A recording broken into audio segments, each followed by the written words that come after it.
Assalamualaikum warahmatullahi wabarakatuh. Selamat malam Pak Karto, Kak Dewi, dan teman-teman. Kali ini grup 3 akan mempresentasikan tentang progress report kami dalam proposal MRB. Yang sebelumnya kami berasal dari konsentrasi marketing. Next.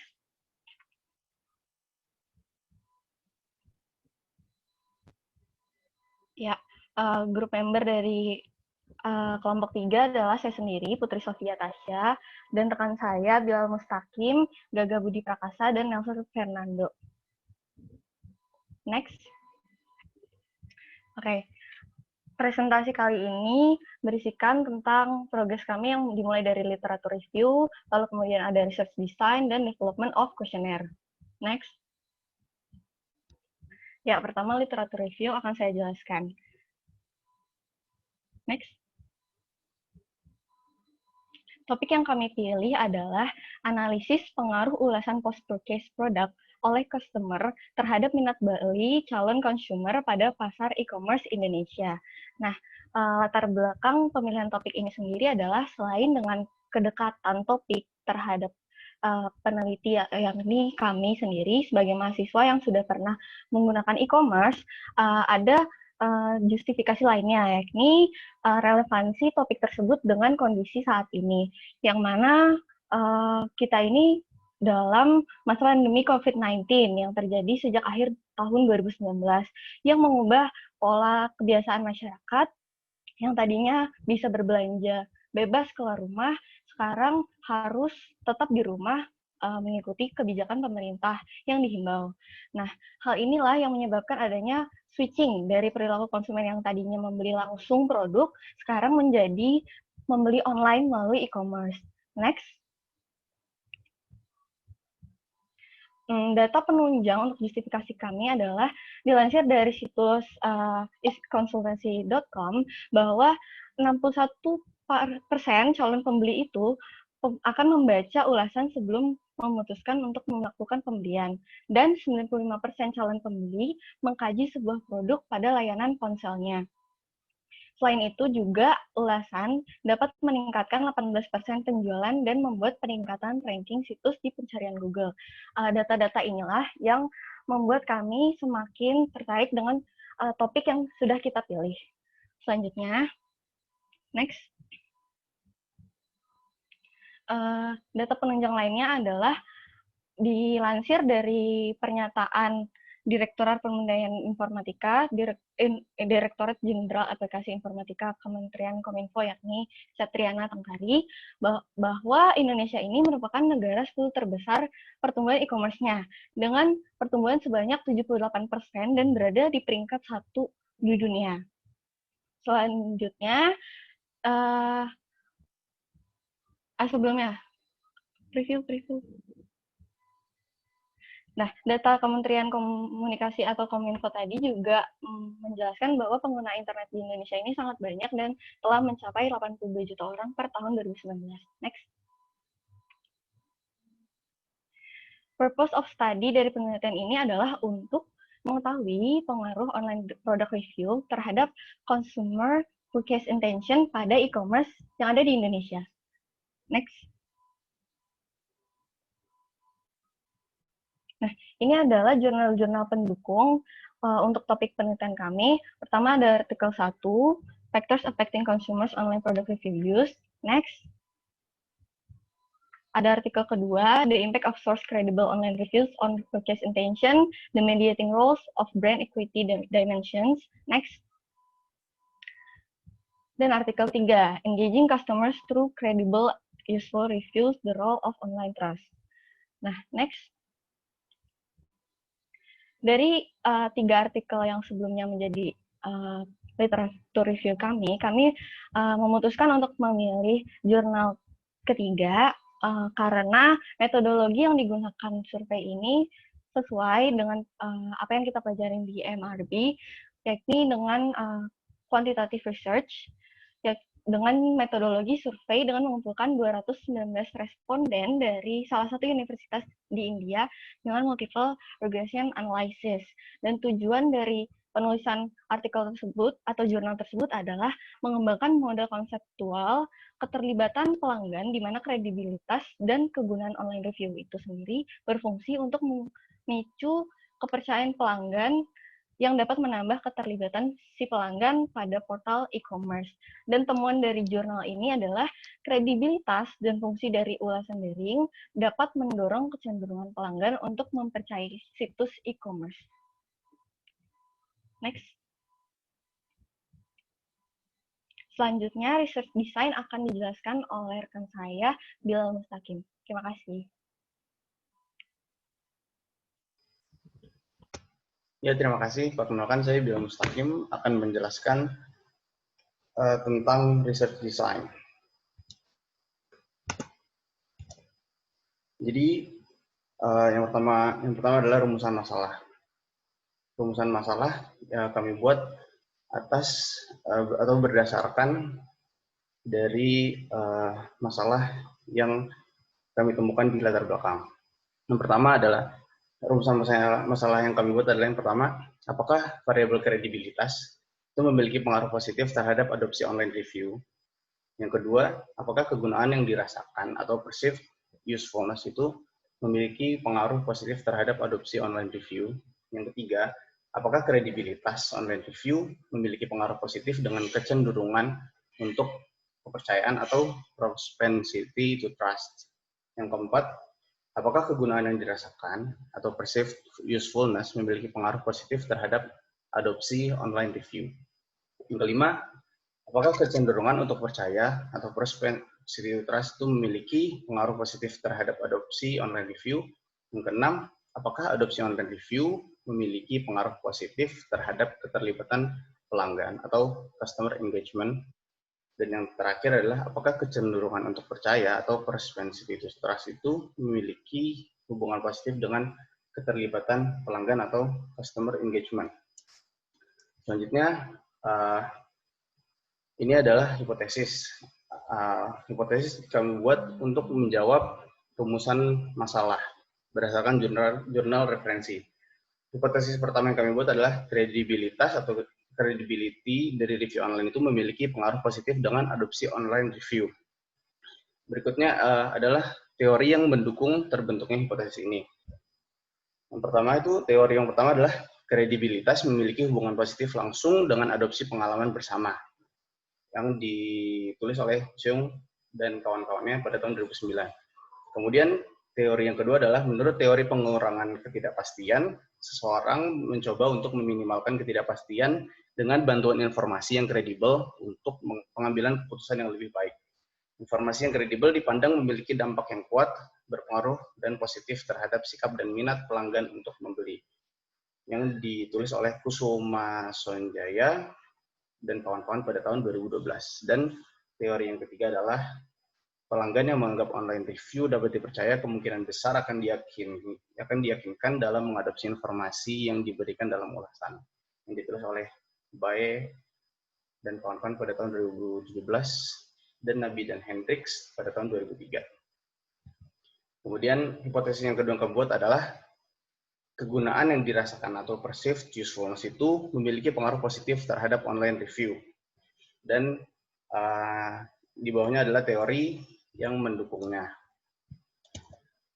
Kemudian hipotesis yang ketiga adalah kredibilitas online review memiliki pengaruh positif terhadap adopsi online review. Kemudian di bawahnya adalah teori pendukungnya. Yang hipotesis keempat adalah kegunaan yang dirasakan atau perceived usefulness dari ulasan online memiliki hubungan positif dengan kecenderungan untuk percaya atau propensity to trust. Dan di bawahnya adalah teori yang mendukungnya. Hipotesis yang kelima adalah kecenderungan untuk percaya atau propensity to trust itu memiliki hubungan positif dengan adopsi online review.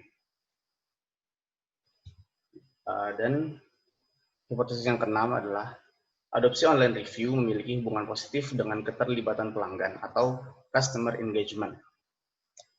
Dan hipotesis yang ketujuh adalah kecenderungan untuk percaya atau propensity to trust memiliki hubungan positif dengan keterlibatan pelanggan atau customer engagement. Demikian hipotesis yang kami buat. Selanjutnya, Ini adalah research design yang kami rancang.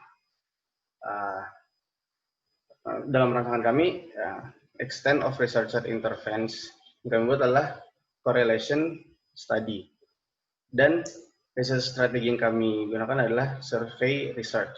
Study settingnya adalah field studies, time horizonnya adalah cross-sectional, unit of analysisnya adalah individual, data collecting methodnya adalah Likert scale type questionnaire.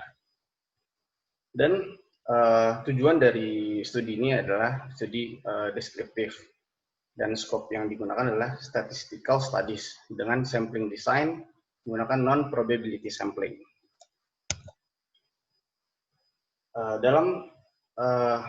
Ini adalah theoretical modelnya. Di sini ada 5 variabel yang yang kami buat.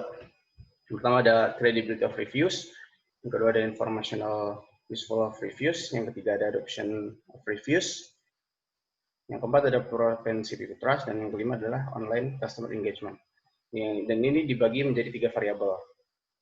Terdapat 2 variabel independen, yaitu credibility of reviews dan informational useful of reviews, dan 2 mediating variabel, yaitu adoption of reviews dan propensity to trust. Dan yang terakhir ada 1 dependent variable, yaitu online customer engagement. Sekian. Ya, akan dilanjutkan oleh teman saya, itu Nelson. Silakan Nelson. Selamat malam Pak Karto dan teman-teman semuanya. Saya Nelson Fernando akan menjelaskan bagian ketiga. Pada bagian ini kami akan menjelaskan tentang proses pengembangan kuesioner dari reference jurnal kelompok kami. Next. Kuesioner ini menggunakan measurement dan scale berupa Likert scale type measurement dan ordinal scale. Next, Bilal. Next, Bilal. Oke. Pada kuesioner ini terdapat 7 konstruk di mana setiap konstruk memiliki fokus pertanyaan yang berbeda-beda. Konstruk ini merupakan salah satu bagian dari proses pengembangan oleh kuesioner itu sendiri. Setiap konstruk memiliki fokus pertanyaan yang berbeda-beda, dan konstruk yang pertama yaitu responden akan ditanya seputar credibility of review. Pada konstruk ini terdapat 3 buah pertanyaan dengan masing-masing kode CR1, CR2, dan CR3. Untuk menjawab pertanyaan-pertanyaan ini, responden diberikan skala 1 hingga 7 dengan skala 1 berupa sangat tidak setuju dan skala 7 berupa sangat setuju. Alasan mengapa jumlah skala yang digunakan berupa angka ganjil adalah agar responden dapat menjawab setiap pertanyaan dengan tegas. Apakah mereka tidak setuju atau tidak setuju, mereka tidak setuju atau netral gitu. Lanjut. Bilang. Konstruk yang kedua, responden akan ditanyakan seputar information usefulness, di mana pada konstruk ini juga terdapat 3 buah pertanyaan dengan kode IU1 hingga IU3. Sama dengan konstruk yang pertama, untuk menjawab pertanyaan-pertanyaan ini, masing-masing dari pertanyaan, responden akan diberikan skala 1 hingga 7 dengan skala 1 berupa sangat tidak setuju dan skala 7 berupa sangat setuju. Lanjut, Bila.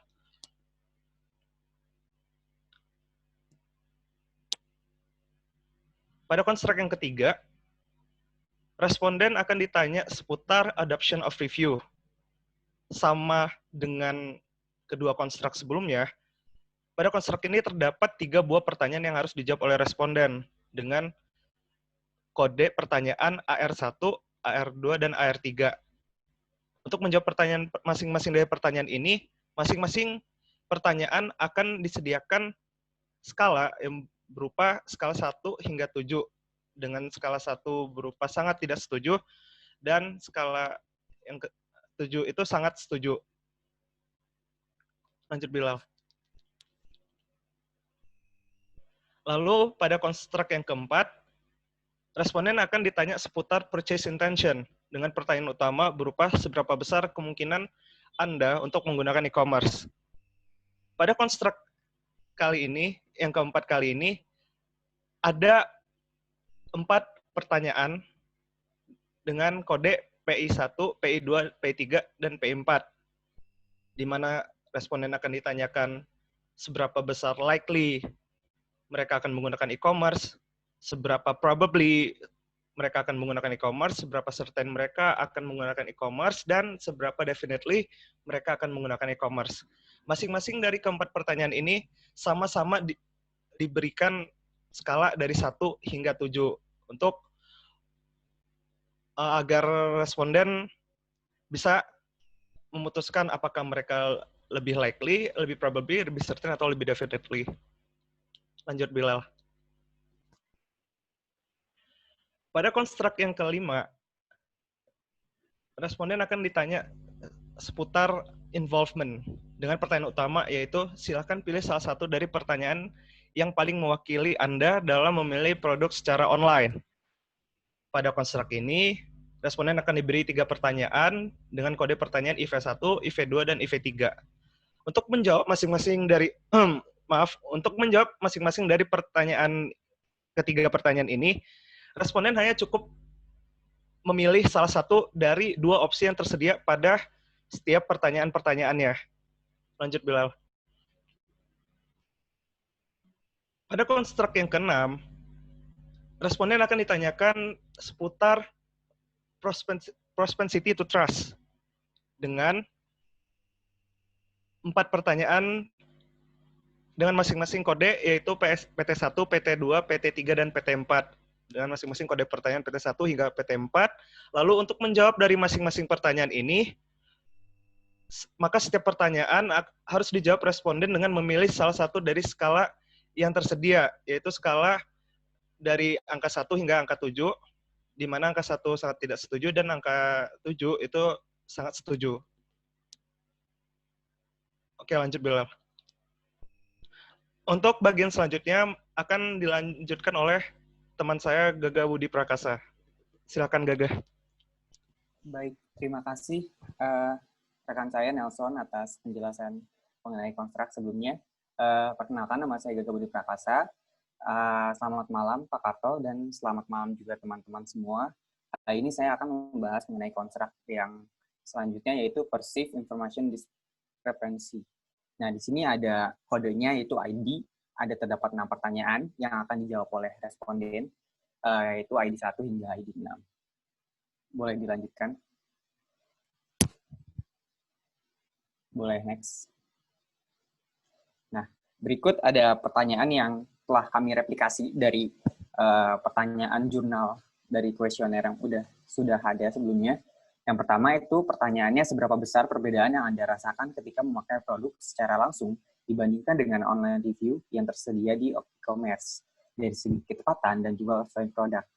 Yang kedua, seberapa besar perbedaan yang Anda rasakan ketika memakai produk secara langsung dibandingkan dengan online review yang tersedia di e-commerce dari segi kecepatan pengiriman. Yang ketiga, kita bertanya mengenai seberapa besar perbedaan yang Anda rasakan ketika memakai produk secara langsung dibandingkan dengan online review. Yang keempat, kita bertanya seberapa besar perbedaan yang Anda rasakan ketika memakai produk secara langsung dibandingkan dengan online review yang tersedia di e-commerce dari segi kualitas. Yang kelima, kita bertanya dari segi originalitas. Dan yang terakhir, kita mempertanyakan dari segi pengalaman yang dirasakan. Boleh, next. Untuk skalanya sendiri, kita menggunakan 1 hingga 7. Kemudian, konstruk yang selanjutnya ada quality of actual experience. Di sini kita akan mempertanyakan kualitas dari pengalaman yang sebenar-benarnya dari para responden dengan menggunakan kode KI1 hingga KI6.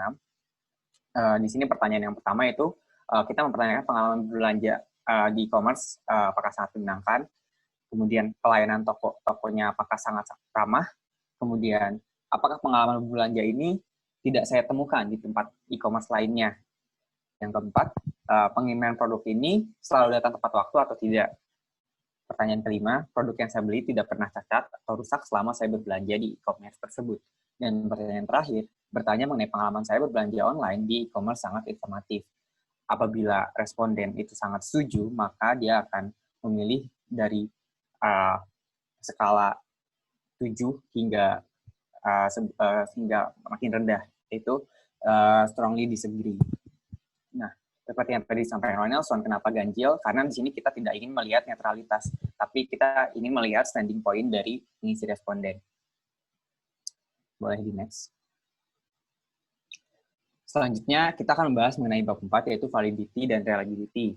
Nah, sebelumnya saya akan menjelaskan terlebih dahulu definisi dari validitas itu apa, yaitu sejauh mana ketepatan dan kecermatan alat ukur dalam melakukan fungsi ukurannya. Seperti saat kita mengukur validitas dari hipotesis yang ada, kemudian juga, boleh next, Bilal. Kemudian di sini ada jenis validity-nya, kita menggunakan construct. Kenapa kita menggunakan construct? Sebenarnya saya akan menjelaskan mengenai construct itu sendiri, yaitu validitas yang mempermasalahkan seberapa jauh item-item tes mampu mengukur apa-apa yang benar-benar hendak diukur sesuai dengan konsep khusus atau definisi konseptual yang telah ditetapkan sebelumnya menurut Jali dan Panji tahun 2008. Nah, keuntungan dari validitas construct sendiri yaitu kita dapat mengetahui komponen-komponen sikap ataupun sifat yang akan kita ukur. Selain itu, biasanya construct ini digunakan untuk pengukuran yang hanya satu dimensi. Yang terakhir yaitu biasanya digunakan untuk mengukur sifat secara aspek psikologis, seperti ketertarikan akan suatu produk, dan lain-lain. Kemudian, di sini, what is measure? Upaya untuk mengidentifikasi konstruksi dasar yang telah diukur dan menentukan seberapa baik tes tersebut menggunakannya. Itu seperti yang telah saya sampaikan. Metodenya tadi, tipenya itu construct. Untuk metodenya sendiri, nanti akan dijelaskan lebih rinci di koefisien reliabilitas. Nah, tipenya kita akan menggunakan Cronbach Alpha. Nah, sebenarnya di Cronbach Alpha ini merupakan sebuah ukuran keandalan yang memiliki nilai berkisar dari 0 sampai 1. Kerr et al. 2010 tahun 92. Menurut A.C. Ngeritz dan Rubera, nilai tingkat keandalan Cronbach Alpha minimum adalah 0,7. Nah, jadi kita bisa interpretasikan bahwa apabila nilai tersebut di atas 0,7, maka reliabilitasnya akan semakin tinggi. Kemudian, untuk metodenya sendiri, kita menggunakan correlation. Nah, kenapa kita korelasi? Karena ini merupakan teknik analisis dalam statistik yang digunakan untuk menelusuri hubungan antara dua variabel yang bersifat kuantitatif. Nah, variabel tersebut dapat dikatakan berkorelasi apabila diikuti perubahan oleh variabel lainnya secara teratur. Boleh, mungkin next, Bilal. Mungkin cukup sekian presentasi dari kelompok kami. Terima kasih, selamat malam.